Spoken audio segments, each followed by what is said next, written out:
Ya, mohon penjelasannya tentang zakat. Apakah ada zakatnya pada mobil pribadi? Ini sudah kita terangkan ya. Yang bertanya tidak hadir. Ya, kalau mobil itu dipakai pribadi tidak ada zakatnya. Mobil itu ada zakatnya kalau dijual belikan. Bagaimana hukumnya kalau masbuk? Apakah kita membaca Al-Fatihah atau mendengar imam membaca surah? Ya, kalau imam sudah membaca, dia belum baca Al-Fatihah, makmum juga membaca Al-Fatihah menurut pendapat yang lebih kuat. Karena Nabi sallallahu alaihi wasallam bersabda, "La sholata liman lam yaqra bi Fatihatil Kitab." Tidak ada salat bagi orang yang tidak membaca surah Al-Fatihah. Dan juga berdasarkan sabda Nabi sallallahu alaihi wasallam, "La'allakum taqra'una khalfa imamikum, wa la taf'alu illa bi ummil kitab." Ya, barangkali kalian itu membaca di belakang imam kalian, jangan kalian lakukan kecuali kalau membaca surah Al-Fatihah.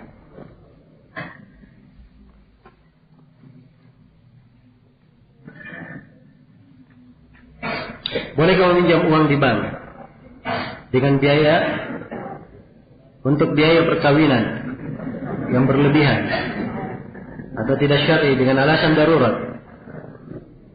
Yang jadi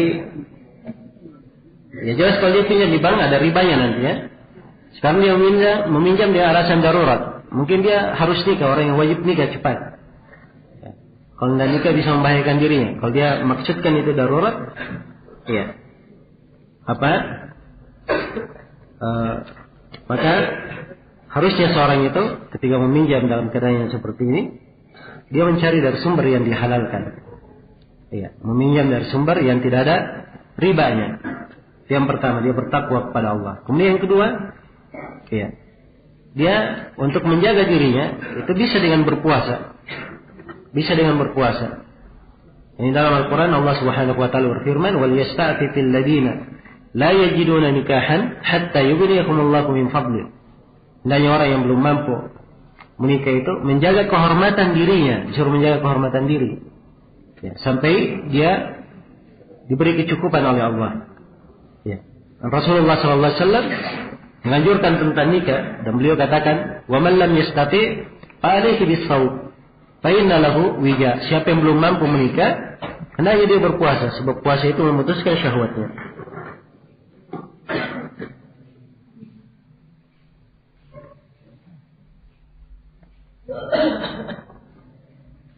Banyak imam kampung menyuruh mengaji atau mengucapkan syahadat untuk pengantin laki-laki. Ya. Bukan di imam kampung saja, di kota juga banyak. Ya. Nah, itu terjadi di mana-mana. Memang sebagian orang memandang hal itu sebagai persyaratan. Nah, itu sebenarnya bukan syarat. Ya, ada dibaca sigot ta'lib. Ya, dibaca sigot ta'lib dan seterusnya. Itu bukan syarat nikah. Ya, bahkan ada sebagian orang memberatkan dalam hal ini. Ya. Ada yang menikahkan 2 jam akad nikahnya, subhanallah. 2 jam. Nah, sampai sudah keringat-keringat. Ya. Dan ini bagi orang yang lain melihatnya jadi ngeri. Wah, saya kalau nikah kayak gini 2 jam juga. Ya. Akhirnya mundur-mundur nikah. Jatuhlah di dalam maksiat, jatuhlah di dalam dosa. Ya. Karena sebagian orang mempersulit nikah itu. Maka ini tidak pantas dilakukan oleh kaum muslimin.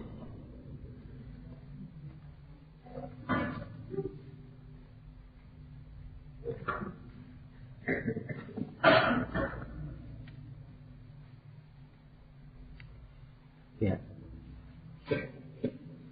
Saya pernah dengar bahwa seorang laki-laki tidak apa-apa menikahi perempuan yang dia hamili.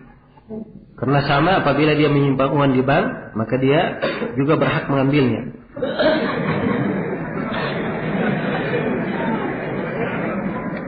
Ya. Nah, ini yang saya bilang orang-orang yang berkata seperti ini, itu yang saya katakan pentingnya mempelajari ilmu ushul fikih. Ya, sebab ini pendalilan dari negeri anta beranta. Tahu dari mana dapat pendalilan kayak begini? Jelas ya? Ya, kalau akar masalahnya memang ada di sebagian pendapat ahli fikih yang berpendapat kalau dia menikahi perempuan yang dia hamili, boleh dia nikah dengannya di masa dia hamil atau di masa dia setelah zina itu. Nah, tapi ini pendapat yang lemah. Pendapat yang lemah. Kalau kita terangkan yang kuatnya bahwa perempuan yang berzina, ya, tidak boleh dinikahi kecuali dengan 2 syarat. Syarat yang pertama apa? dia bertobat. Syarat yang kedua, lepas iddahnya. Kalau dia belum tampak hamilnya, iddahnya sampai dia haid 1 kali haid. Kalau dia hamil, maka iddahnya sampai dia melahirkan. Bagaimana dengan perempuan sesusu? Perempuan yang sesusu dengan ayah, bukan saudara kandung. Apakah perempuan itu termasuk mahram bagiku?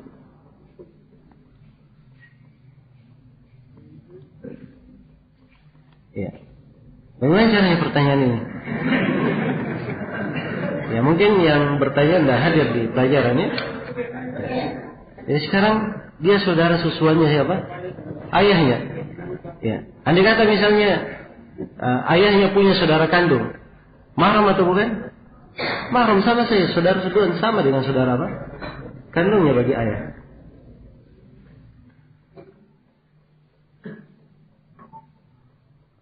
Apakah istri dari saudara laki-laki dan saudara perempuannya sesusuan dengan kita bisa dikategorikan mahram? Nah, ini pertanyaannya berat juga cara membahasakannya. Ya, jadi maksudnya dia punya saudara laki-laki.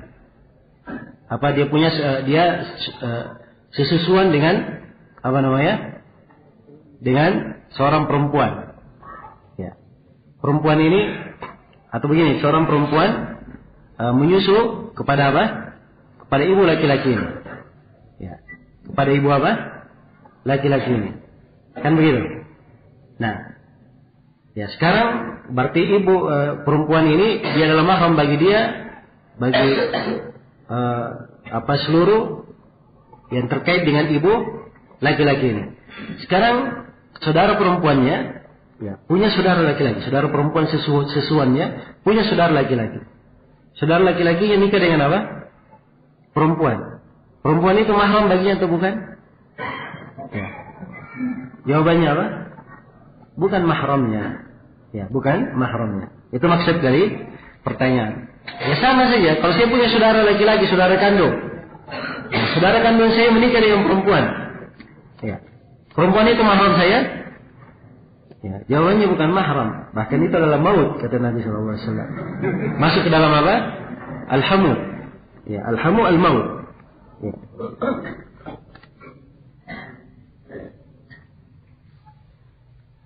Apa hukumnya wanita yang minta khulu? Apakah maharnya dikembalikan? Iya. Kalau khulu, itu ini konsekuensinya. Dia ingin mengembalikan mahar.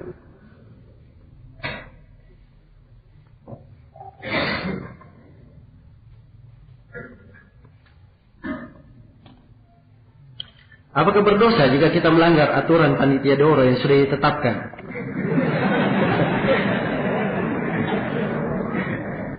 Iya. Asalnya aturan panitia doro itu dia bukanlah hukumnya dikatakan berdosa, dilanggar atau tidak. Tapi kalau dia berkaitan dengan maslahat dan kalau dilanggar peraturan tersebut akan merugikan orang lain, maka dia berdosa karena merugikan orang lain, bukan karena melanggar aturan panitia doro. Jelas ya? Karena itu kalau dikasih aturan, ya, diikuti itu untuk kemaslahatan bersama. Ya kasihan panitia doro sudah berulang dibilang jangan parkir di sana, ya sudah berapa kali diumumkan jangan parkir. Ya, sebabnya kemaslahatan bersama. Harusnya seorang itu disiplin, ya kemaslahatan. Itu didikan untuk diri sendiri, didikan untuk jiwa. Ya, dia memberi contoh kepada orang lain. Ya, itu banyak manfaatnya, Baik.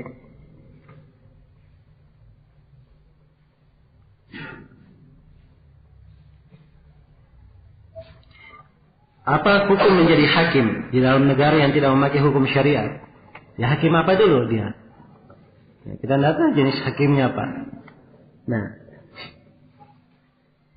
terus bagaimana sifat negara itu dalam penerapan hukumnya, apa yang dirikan? Apakah ada pengadilan agamanya, pengadilan selain agama, di pengadilan agama apa hukum yang diterapkan? Itu perlu dilihat.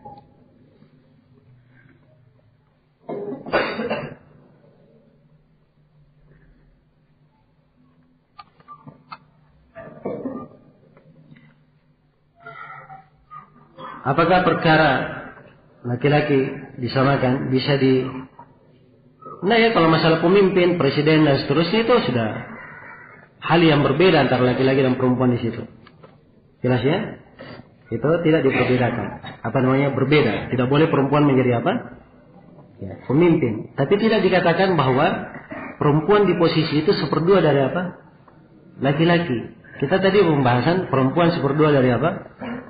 Laki-laki. Tapi perempuan tidak boleh menjadi pemimpin. Itu ada aturan syariat di dalam hal tersebut.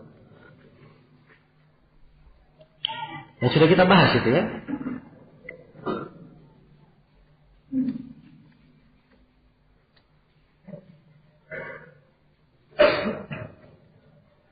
Apakah berdosa kalau kita melihat akhwat walaupun tidak terlihat wajahnya? Ya. Gimana kalau dia melihatnya? Ya. Kalau dia berpapasan di jalan, ya melihat di jalan umum, itu tidak ada masalah, dimaafkan. Sebab hal yang berkaitan dengan percampur bauran di jalan, di pasar, itu tidak ada silang pendapat di kalangan para ulama, dimaafkan. Sesuatu yang tidak mungkin seorang terlepas darinya. Jelas ya? Tapi kalau orang lewat, dia perhatikan dari awal jalan sampai akhir. Nah ini yang apa namanya? Tentunya dia berdosa di dalam hal ini. Nah,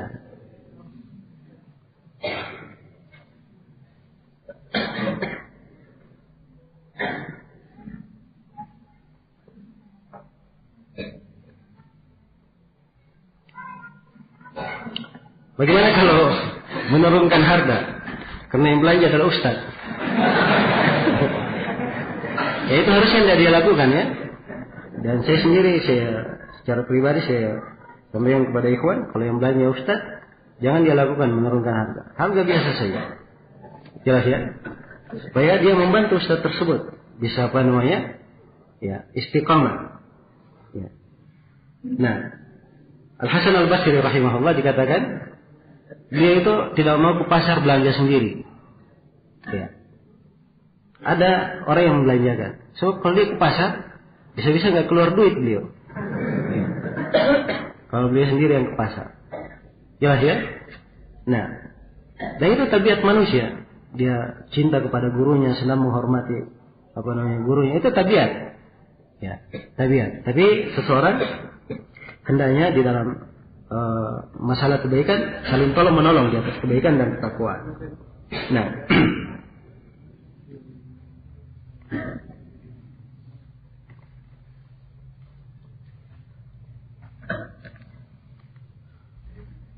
yang kemarin saya sudah sebutkan ya di dalam masalah idza waqa al-ain khamsa ayaqa al-aqd ala an-nafa. Terus yang keempat ayaqa al-ain mustamil al-manfa.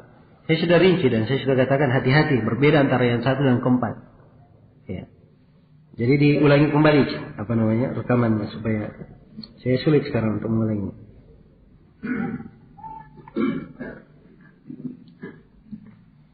Ya, ini dari syarat syuf'ah ayakuna lil akhir milkun sabiq.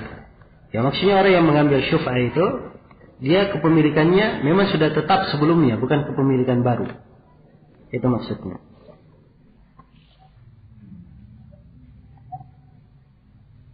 Ini sebagian pertanyaan susah ya dipahami. Buat pertanyaan yang singkat saja, ya to the point, supaya cepat dijawab. Baik, 5 menit lagi. Sudah ya pertanyaannya habis, jangan ditambah lagi.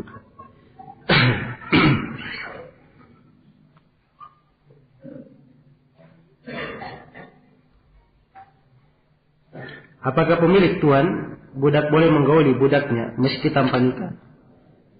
Ya, kalau dia nikah bukan budak lagi namanya. Ya. Jelas ya? Ya, tapi ada hukum-hukum. Kalau dia ingin menggaulinya kapan? Disyaratkan dia istibra' dahulu. Kalau dia sudah gauli, misalnya dia budak ini anak dan ibu, dia sudah gauli anaknya, tidak boleh lagi hubungan dengan ibunya. Kalau dia gauli ibunya, tidak boleh lagi hubungan dengan anaknya. Itu ada aturan-aturannya.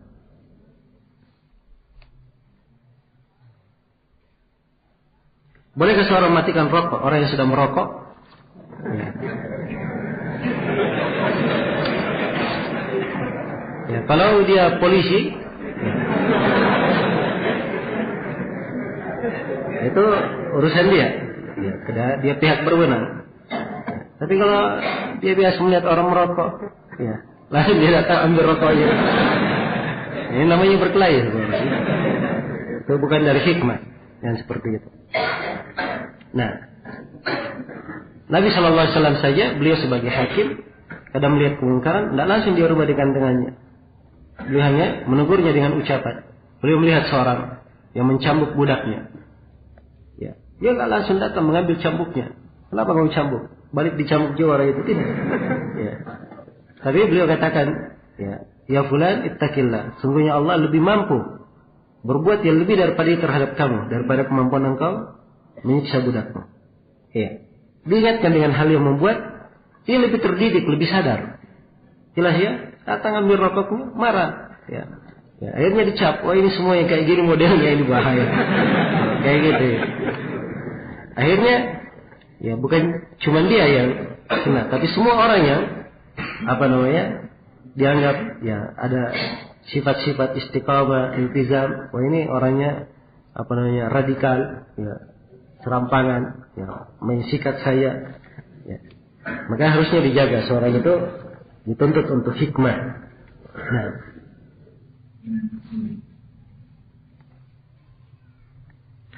banyak kaidah malam ini, ya Ustaz tidak menyebutkan dalilnya.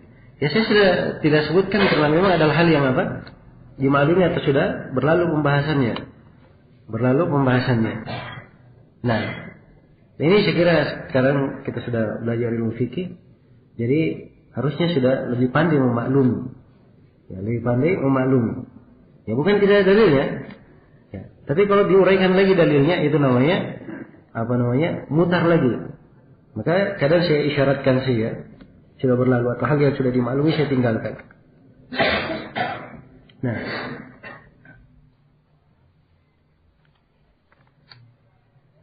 seorang suami membonceng istrinya, kemudian kecelakaan tabrakan yang menyebabkan istri tersebut mati. Apakah suami membayar kafar? Ini urusannya pengadilan ini, bukan sini urusannya. Urusannya di pengadilan. Harus dilihat jenis tabrakannya bagaimana. Harus dibedakan masalah kesengajaan, sifatnya amat atau syibah amat atau khata. Itu berbeda-beda hukumnya. Dan saya sudah beritahu dari kemarin, dibedakan antara. Sekarang sudah belajar fikih, jadi sebenarnya paham. Hal-hal yang berkaitan dengan qada, tidak usah tanya ke sini. Ya.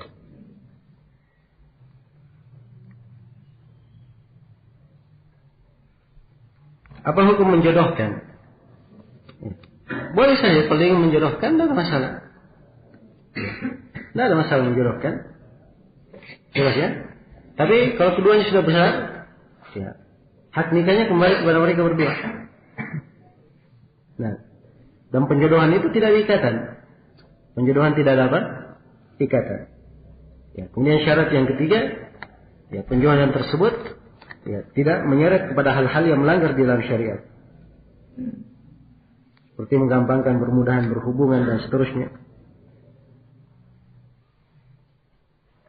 Baik, sudah habis waktunya. Sementara kita cukupkan di sini. Insyaallah taala kita sambung pertemuan besok. Mudah-mudahan apa yang kita pelajari malam ini ada manfaatnya untuk semuanya. Subhanakallahumma wa bihamdik, asyhadu an la ilaha illa anta, astaghfiruka wa atubu ilaik. Walhamdulillahirabbil alamin.